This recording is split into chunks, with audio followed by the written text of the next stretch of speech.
Alright, so first shots with the Glock 47. It does have the Holosun 507 comp on there from Dominic. So let's see how it does. Alright, this feels like a really big gun, I'm not gonna lie.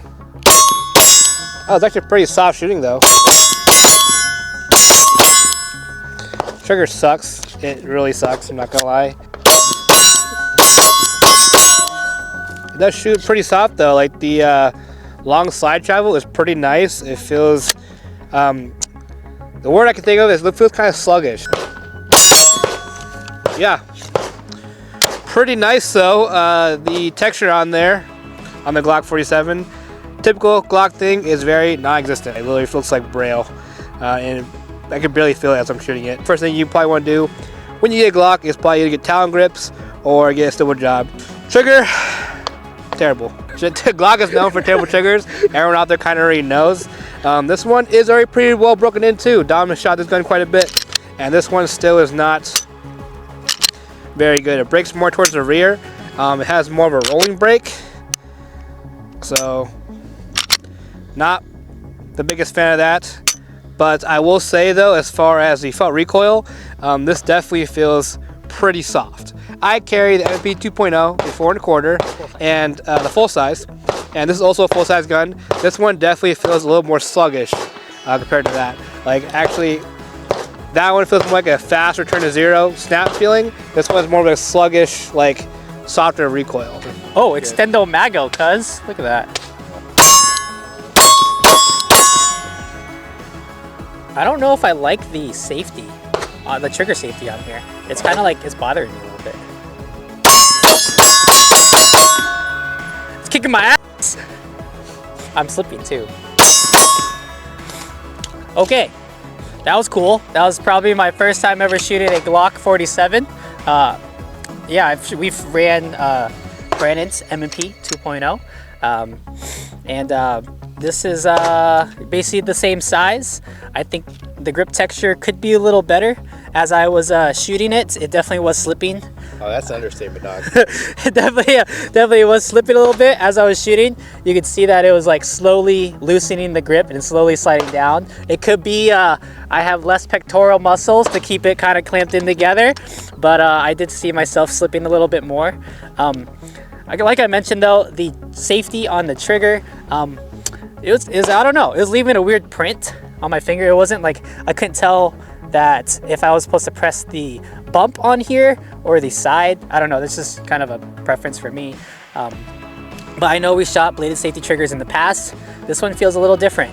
I feel like there's more of a reference point on where to press the trigger on, so that's kind of good. But I think it might leave a little, how do I say, a blister? Maybe I got bitch fingers. But no, other than that, the trigger broke. I don't know, it's kind of wishy, I'm gonna be honest. It didn't feel that great. I had a couple trigger freezes halfway through because I didn't know how far to reset, and I was trying to run the gun fast and it still had trigger freeze.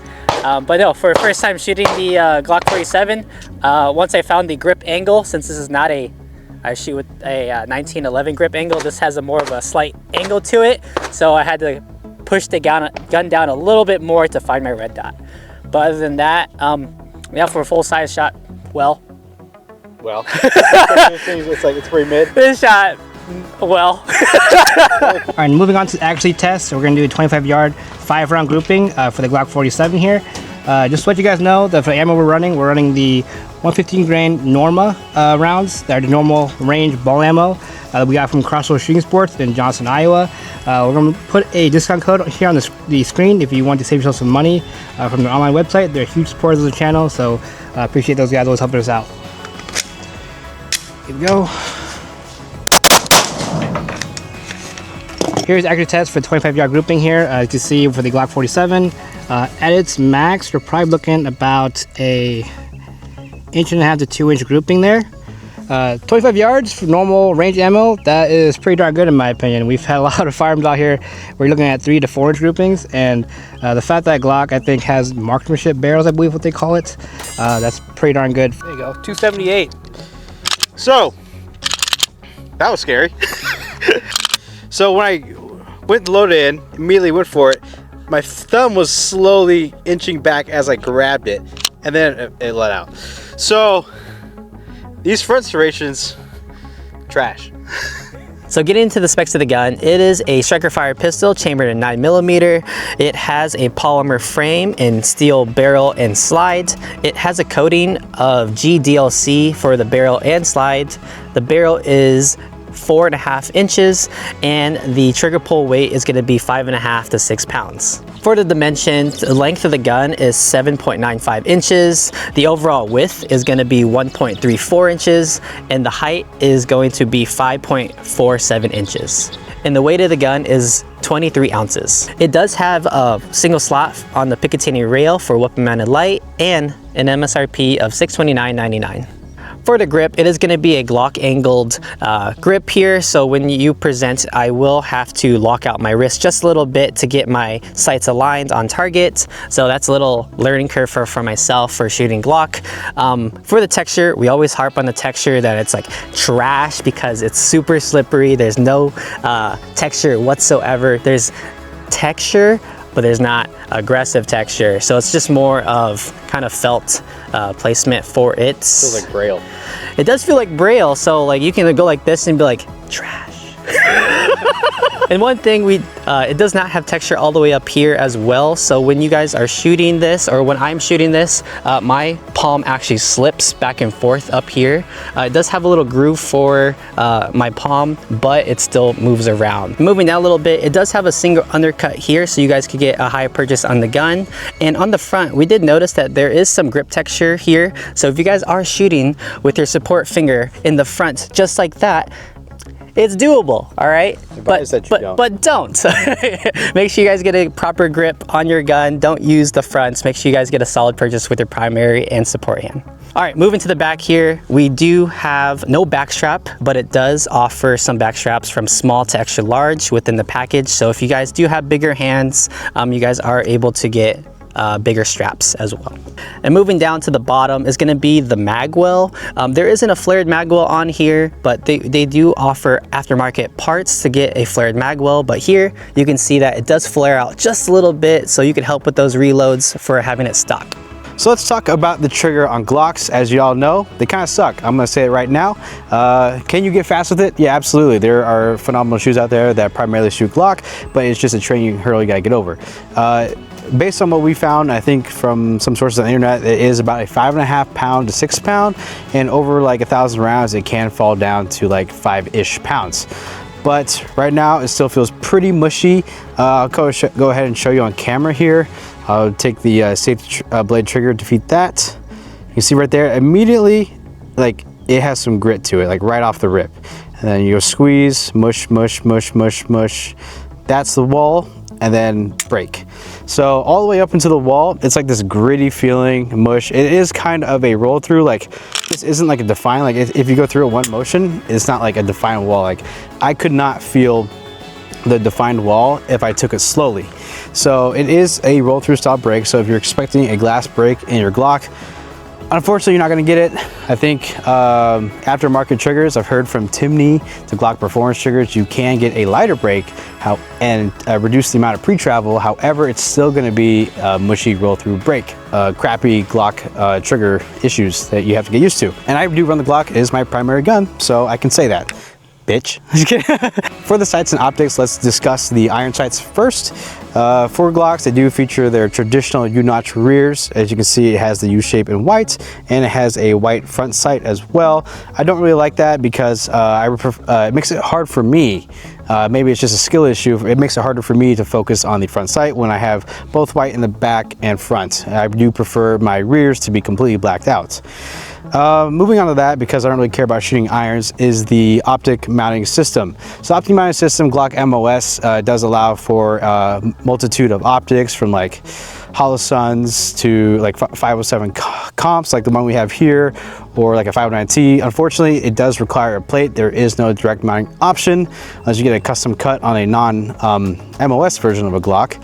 But the one we have here is an RMR footprint, and there have been reports of people having issues with the stock Glock MOS plates, and a lot of people have gone towards Calculated Connects, which they make phenomenal plates, and we do run those on some of our guns, and we haven't had any issues with those. So talk about the serrations with the Glock 47 here. They have the typical Glock serrations. It's literally just cut straight down here. I believe it's 1, 2, 3, 4, 5, 6, 7 cuts in the front, and then 1, 2, 3, 4, 5, 6, 7 cuts in the rear. So 7 in the front, 7 in the rear. And just to talk about usability of them, they suck. They're pretty bad. It's pretty well known that Glock isn't very good with their serrations here. I don't know why they haven't changed it. This is literally Gen 5 Glock 47, and it's still the same ones, honestly. I would say the only real difference is that they actually brought front serrations to the Gen 5, so good on them for that. They just need to make it a little better. You can see here, it doesn't even wrap up to the top. You see where they cut it to round off the edges there, and they didn't even bother to bring it up more. So not really too much to say about these. They do suck pretty bad. Like it is sprinkling a little bit out here right now, and my hands have a little bit of moisture on them, and like they already want to start slipping like that. That's how like unusable they are. Like, can you get away with them? Yes. Are they good? No, they're not significantly. A lot of firearms out there are significantly better for the same price point as the Glock 47s. And since the slide is DLC coated, really good for longevity, but DLC does have a little bit of a smoothness to it, and that definitely does not help the slide serrations at all. That's why I personally believe Glock, you guys really need to work on making more aggressive serrations, or at least give us more of it. That way, this makes it a little more usable. Talk about the controls of the firearm itself, starting with the slide release here. The Gen 5s, they are ambidextrous, so be one here on the left side, one here on the right side. So if you're lefty or righty, you are covered. They are in the exact same position and they're the exact same design across both. The magazine release here is ambidextrous because it can swap off to the other side, but it's like a pseudo one, so you can literally, if you were a right-handed shooter, just like us, you're able to hit it on this side. If you were left-handed, you just swap it over to the other one, and you'd be good to go there. So, and of course, the magazine release itself is plastic. So the Glock does come with plastic magazines, and to make sure that doesn't get any kind of damage to it, they have the plastic magazine release there too. So I do know a lot of people swap this off for a metal one. The only bad thing about that is that if you continue to use the plastic magazines, they tend to tear it up and eventually won't be usable anymore. So it really deteriorates the life of those magazines significantly faster. Last thing I want to talk about is actually the takedown levers here. Pretty controversial topic, but I do want to mention that in our opinion, compared to other firearms we've had on the channel, this is a kind of a pretty horrible design. For you to be able to take it apart, you really have to hold the side release back and then pull these takedown levers, hold them down as you go back forward and then pull the trigger. So compared to other ones where we literally lock it back, pull the lever down, and then just send the slide forward, it literally comes off right away. This one does require a little more effort compared to other firearms out there. So field stripping it kind of sucks in my opinion. So for as my final thoughts today, even though I ate you can see there's grass on my fucking knee, and I fell over during the competition stage. So far, it feels like a Glock. I don't know what to tell you, but relatively for recoil, it does shoot rather soft. I think the gun's weight kind of helps it. I think the low bore axis is pretty nice in terms of shooting it and the felt recoil. It's very easy to control. So something you'll have to get used to if you're not a Glock shooter is definitely the grip angle. Unfortunately today, for some reason, my habits got overwritten by like shooting a 2011, because I do have a 2011 from Staccato, and I just kept doing a natural point of aim, like your index finger, and I kept putting the dot high today. I don't know, that just means I suck. Trigger sucks, grip texture sucks, slide serrations suck, but it's reliable, right? I mean, that's what I get a Glock for. Overall though, I think it's an okay gun. I think you can be fast with it as long as you train with it.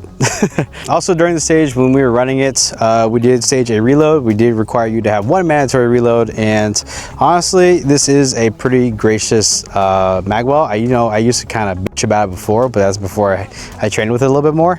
Obviously, it's not my first impressions. It's Zach and Brandon's, because they don't normally run Glocks on a normal basis. But in terms of getting the magazine in there, and if you're running this for carry optics, you didn't have a flared magwell, this is honestly pretty gracious. I'm not gonna lie, there is a lot of wiggle room. So for my final thoughts with the Glock 47 here, just Glock in general, I think as for the funds, you're really not getting a lot out of the box, not gonna lie. The serrations, trigger, grip texture, everything about it really isn't all that good. So it's kind of hard to recommend people to go towards a Glock when in reality, you're not really getting too much from it. So only two things I would say that Glock is pretty good for is one going to be the fact that it does shoot pretty soft. I think contributing to that is because it is a low bore axis, probably the lowest bore axis firearm you're gonna be able to get. So that allows it to feel pretty soft shooting.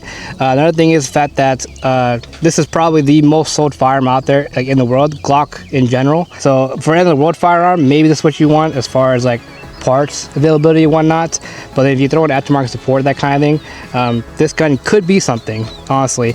If you deck it out a little bit, if anything, one thing for sure, if you go see a stipple job, it'll completely transform this firearm 100%. So if you can get a Glock for a good deal, I'd say I would highly recommend you pick it up, just because. The only reason why I'd probably push people toward getting a Glock like this is probably to work on fundamentals. I mean, this firearm is very unforgiving. If you have a bad trigger pull, it's going to show pretty largely on your groupings. If you have bad grip, if you had bad anything, it's going to very much show on a Glock. So kudos to those guys out there that could be GMs while shooting a Glock, because those guys are kind of just next level shooters. Like, they can definitely run a crappy gun like this and still perform at a high level. Now there's some people coming after me in the comments saying that, yeah, of course, you know, Glocks, what they're mainly known for is their reliability. So we've been shooting out here for quite a while now. This is actually one of the only firearms we've ever had out here doing a review where we had 2 malfunctions with this firearm.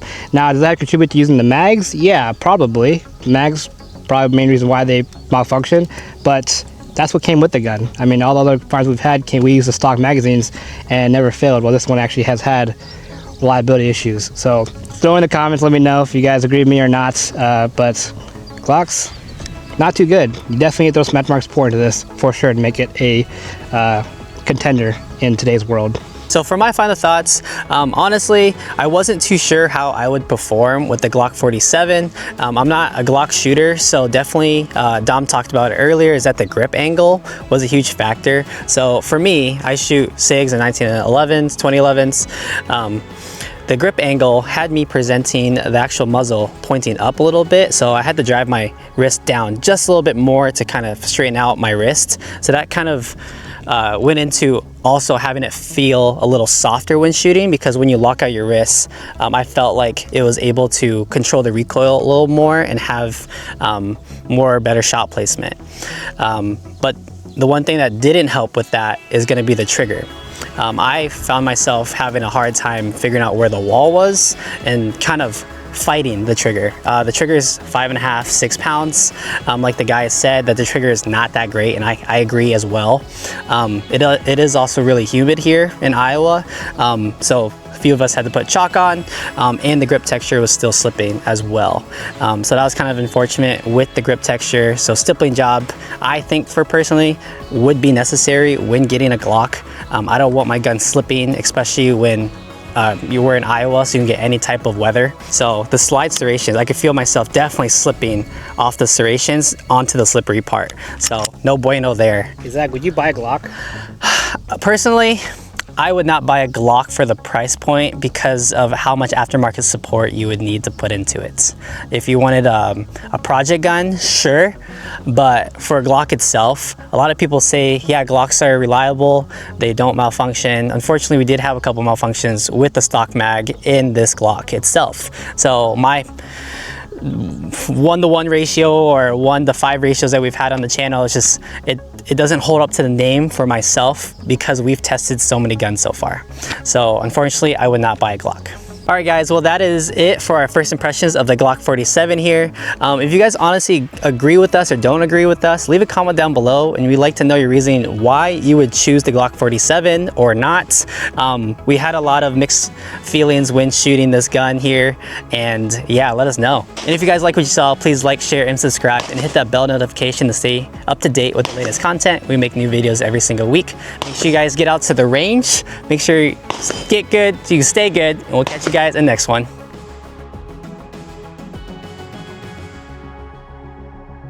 Did someone eat chips before this? I actually didn't touch it. Who ate chips before this? It's so oily. It's all Brandon. I didn't even touch it. It's already slipping. The gun was already oily before I got it. It's already... Dom probably just licked it and spit on it before we got it. But, wow. Oh my lord. You didn't catch that. You can cut that out. Oh my lord. Luckily it's empty, so. Yep.